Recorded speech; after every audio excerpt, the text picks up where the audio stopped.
Hi everyone, welcome back. So in this video, I'm gonna share with you how to add the 20 SMA on MetaTrader 5 mobile app.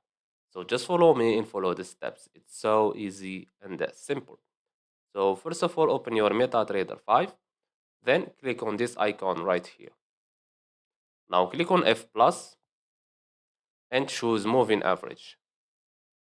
Now here on period, make sure you type 20, okay, like this. On method, make sure it's on simple, okay, because SMA stands for simple moving average, okay. Now we have here style and we have here 2 pixel. So this is for the thickness of your SMA line, okay. So I will change it, for example, to 3, and this one is for the color.